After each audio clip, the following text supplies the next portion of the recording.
चीनले भारतीय तीर्थयात्रीलाई नेपालबाट कैलाश मानसरोवर तीर्थयात्रा गर्न लगायो रोक। भारतलाई लाग्यो एकपटक फेरि नराम्रो झड्का। मोदीलाई चोर भनेपछि भारतीय कांग्रेसका नेता राहुल गान्धीको सांसद पद गयो।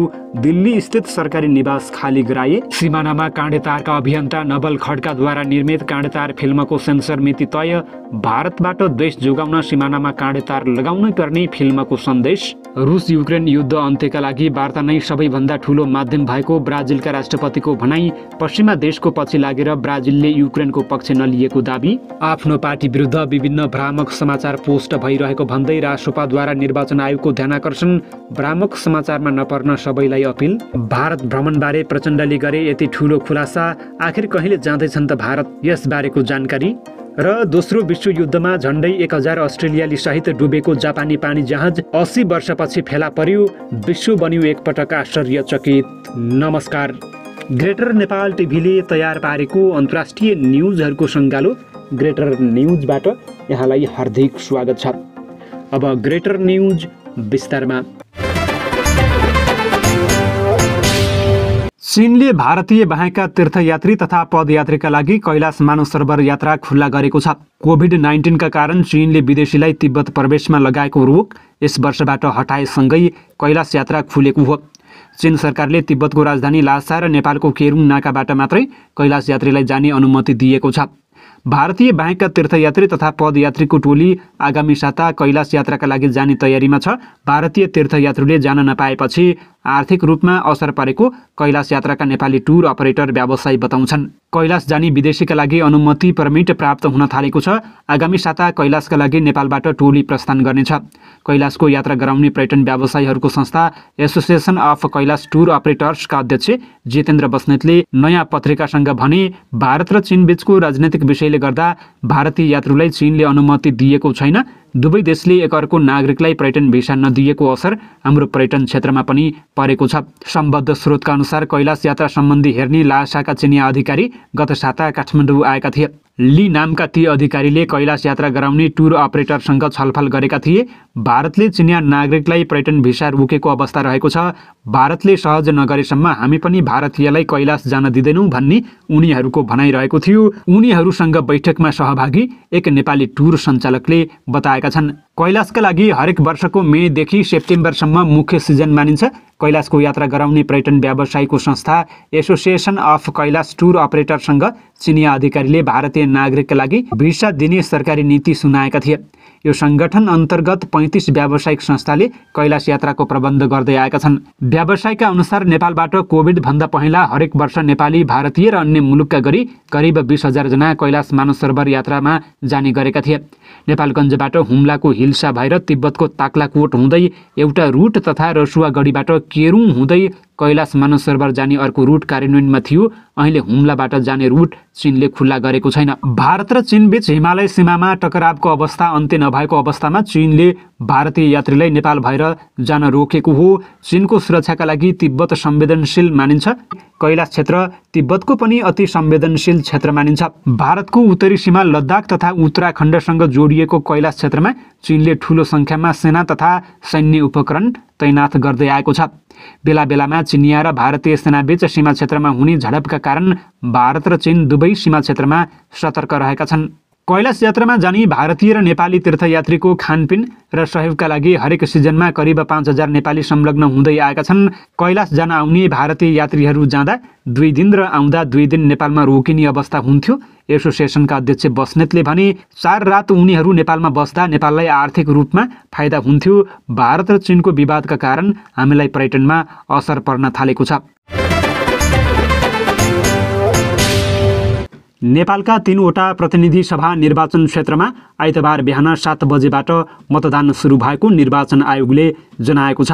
तनहुँ 1बाट निर्वाचित रामचन्द्र पौडेल राष्ट्रपति, बारा 2बाट निर्वाचित रामसाहे प्रसाद यादव उपराष्ट्रपति भएसँगै त्यहाँ नयाँ सांसदका लागि उपनिर्वाचन भएको हो। चितवन 2मा भने त्यहाँबाट निर्वाचित रवि लामिछानेको सांसद पद उनको नागरिकता विवादमा सर्वोच्च अदालतले खारेज गरिदिएपछि पुनः चुनाव भएको हो, जसमा लामिछाने स्वयं समेत उम्मेद्वार रहेका छन्। कुल 65 जना उम्मेद्वारले प्रतिस्पर्धा गरिरहेको यस उपनिर्वाचनमा तनहुँ 2मा दलीय उम्मेद्वारहरू मात्र छन् भने बाँकी 2मा उल्लेख्य संख्यामा स्वतन्त्र उम्मेद्वारहरू समेत प्रतिस्पर्धामा रहेका छन्। उपनिर्वाचनका लागि भनेर सरकारले 3वटै निर्वाचन क्षेत्रमा सार्वजनिक बिदा दिएको छ। मतदान साँझ 5 बजेसम्म चल्नेछ। तर उक्त समयभित्र मतदान केन्द्र प्रवेश गरिसकेका मतदाताले त्यसपछि समेत मतदान गर्न पाउने आयोगका एकजना प्रवक्ताले बताएका छन्। भारतीय काङ्ग्रेसका नेता राहुल गान्धीले दिल्ली स्थित सरकारी निवास खाली गरेका छन्। गत महिना गुजरातको एक अदालतले राहुल गान्धीलाई मानहानि मुद्दामा दोषी ठहर गरेपछि उनको लोकसभाको सदस्यता रद्द गरिएको थियो। लोकसभा सदस्यता खारेज भएसँगै उनले आफू बस्दै आएको सरकारी निवास खाली गरेका हुन्। गत महिना सुरतको एक अदालतले उनलाई 4 वर्ष पुरानो आपराधिक मानहानि मुद्दामा 2 वर्षको जेल सजाय सुनाएको थियो। काङ्ग्रेसका वरिष्ठ नेता शशि थरूरले भने राहुल गान्धीले लोकसभा सचिवालयको आदेशमा आज आफ्नो सरकारी निवास खाली गर्नुभयो। लोकसभा सचिवालयका उपसचिव मोहित रजनले मार्च 27 जारी गरेको एउटा पत्रमा राहुल गान्धीलाई सांसदको रूपमा दिएको सरकारी आवास खाली गर्न 1 महिनाको सूचना दिएको थियो। सामना फिल्म्स प्रालीद्वारा निर्मित काँडेतार चलचित्रको सेन्सर मिति तय भएको छ। 11 वैशाखमा सेन्सर हुने भएको हो। नवल खड्गा र शिवम अधिकारीबाट लेखिएको चलचित्र खुला सीमाका कारण सीमा क्षेत्रमा भइरहेका अपराध, नागरिकमाथिको अत्याचार विरुद्ध नेपाली जनताको प्रतिरोधमा आधारित रहेको छ। यो एक देशभक्तिपूर्ण चलचित्र हो, साथै मनोरञ्जनात्मक समेत रहेको छ। निर्माण टोलीका अनुसार यो फिल्म विषय र प्राविधिक हिसाबले अब्बल रहेको छ। सेन्सर कार्य सकिनासाथ यसको प्रदर्शन मिति तोकिने निर्माता, नायक तथा निर्देशक नवल खड्गाले बताएका छन्। ब्राजिलका राष्ट्रपति लुइस इनासियो लुला डा सिल्भाले रुस युक्रेन युद्ध अन्त्यका लागि वार्ता आवश्यक रहेकोमा जोड दिएका छन्। उनले समस्याको समाधान वार्ताबाटै खोजिनुपर्नेमा जोड दिएका हुन्। राष्ट्रपति सिल्भाले युद्धको लागि किएभ पनि दोषी रहेको र मस्कोमाथि प्रतिबन्ध लगाउन वा किएभलाई गोला बारुद आपूर्ति गर्न आफूहरू पश्चिमी देशहरूसँग सामेल नभएको प्रश्न पारेका छन्। पोर्चुगलका राष्ट्रपति मार्सेलो रेबेलो डी सुसासँग लिस्बनमा भएको भेटपछि उनले आफूहरू वार्ताद्वारा नै राजनीतिक समाधानको समर्थन गर्ने बताएका छन्। यसअघि गएको फेब्रुअरीमा अमेरिकी राष्ट्रपति जो बाइडेनसँग भेट गरेका उनले अप्रेल महिनाको सुरुमा चिनिया राष्ट्रपति सी जिनपिङसँग पनि रुस युक्रेन युद्धको विषयमा छलफल गरेका थिए। राष्ट्रिय स्वतन्त्र पार्टी रासोपाले आम जनमानसमा भ्रम सिर्जना हुने गरी विभिन्न किसिमका अभिव्यक्ति सामाजिक सञ्जालमा पोस्ट भइरहेकोमा निर्वाचन आयोगको ध्यानाकर्षण गराएको छ। झुटा पोस्टप्रति सबै सजग रहन पनि रासोपाले अनुरोध गरेको छ। रासोपाका सम्बन्धमा आम जनमानसमा भ्रम सिर्जना गर्ने विभिन्न किसिमका अभिव्यक्तिहरू सामाजिक सञ्जालमा प्रकाशित भएकोमा हाम्रो गम्भीर ध्यानाकर्षण भएको छ। रासोपाले आज बिहान पार्टीको फेसबुक पेज मार्फत भनेको छ, यस खालका झुटा पोस्टहरूप्रति सम्बन्धित सबै सजग रहन अनुरोध गर्दछौँ। सामाजिक सञ्जाल दुरुपयोग गरी भइरहेका अफवाह फैलाउने र झुटको खेती गर्नेहरूको निगरानी र कानुन बमोजिम कारबाही गर्न रासोपाले निर्वाचन आयोगको ध्यानाकर्षण समेत गराएको छ। स्वच्छ मनले स्वस्थ प्रतिस्पर्धा मार्फत जनमत हासिल गरी देशको सेवामा समर्पित हौँ। यस्ता गलत अभ्यासले आजका नेपाली भ्रमित बनाउन सकिँदैन भन्ने सबैले बुझ्नुपर्छ, रासोपाले भनेको छ। रासोपा सांसद सुमाना श्रेष्ठले पनि एक भिडियो सन्देश जारी गर्दै रासोपा उम्मेद्वारहरूका बारेमा भ्रामक समाचारहरू आइरहेको उल्लेख गरेकी छन्। रासोपाले चुनाव अघि कसैसँग गठबन्धन गर्दैन, गठबन्धन गरियो जस्ता कुराहरू आइरहेका रहेछन्, यो राजनीतिक भ्रष्टाचार हो भन्ने हामी मान्छौँ, उनले भनेकी छन्। भ्रामक समाचारमा नपर्नुहोला। प्रधानमन्त्री पुष्पकमल दाहाल प्रचण्डले आफू भारत भ्रमणको तयारीमा रहेको बताएका छन्। नरबहादुर कर्मचारी स्मृति प्रतिष्ठानले आयोजना गरेको कार्यक्रममा प्रधानमन्त्री प्रचण्डले उक्त भ्रमण व्यवस्थित बनाउन आफू लागि परेको बताएका छन्। उनले आफ्नो विदेश भ्रमण राष्ट्रको हितमा हुनुपर्ने र राष्ट्रको स्वार्थ व्यवस्थित तरिकाले राख्नुपर्ने बताएका छन्। छिटै छिमेकी देशको भ्रमण हुँदैछ, तपाईहरू सबैलाई थाहा छ। त्यसको तयारी राम्रो गरिएन भने, राष्ट्रको हित स्वार्थ व्यवस्थित तरिकाले राख्न सकिएन भने अप्ठ्यारो आउन सक्दछ।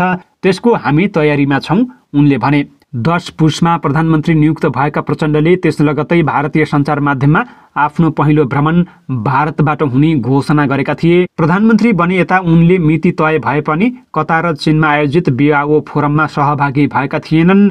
काठमाडौँ स्थित भारतीय राजदूत नवीन श्रीवास्तवले प्रधानमन्त्री प्रचण्डलाई भेटेर भारत भ्रमणको निम्तो दिइसकेको बताइएको छ। सरकारले यसबारे औपचारिक मिति घोषणा नगरे पनि छिट्टै प्रधानमन्त्री भारत भ्रमणमा जाने बालुवाटार स्रोतको भनाइरहेको छ। दोस्रो विश्वयुद्धमा झन्डै 1000 अस्ट्रेलियाली सहित डुबेको जापानी पानी जहाज फेला परेको छ। यो अस्ट्रेलियाको सबैभन्दा खराब जलविपत्ति थियो। जापानले पपुवा न्यू गिनीमा समातिएका अस्ट्रेलियाली सैनिक र गैर सैनिकलाई यो जहाजमा यात्रा गराइरहेको थियो। तर एउटा अमेरिकी पनडुब्बी जहाजले टर्पेडो प्रहार गरी जहाज डुबाइदियो। मोन्टेभिडियो मारु नामक सो जहाज जुलाई 1942 मा फिलिपिन्स नजिकै डुबेको थियो। मारिनीहरूमा 979 अस्ट्रेलियाली, 33 नर्वेली नाविक र 20 जापानी गार्ड तथा चालक दलका सदस्य थिए। यसको खोजी अभियानको नेतृत्व अस्ट्रेलियाको साइलेन्ट वर्ल्ड फाउन्डेसनले गरेको थियो, जसलाई एक डच कम्पनीले सघाएको थियो। जहाजका भग्नावशेष समुद्रमा स्वचालित रूपमा खोजी कार्य गर्ने वाहनले फेला पारेको थियो।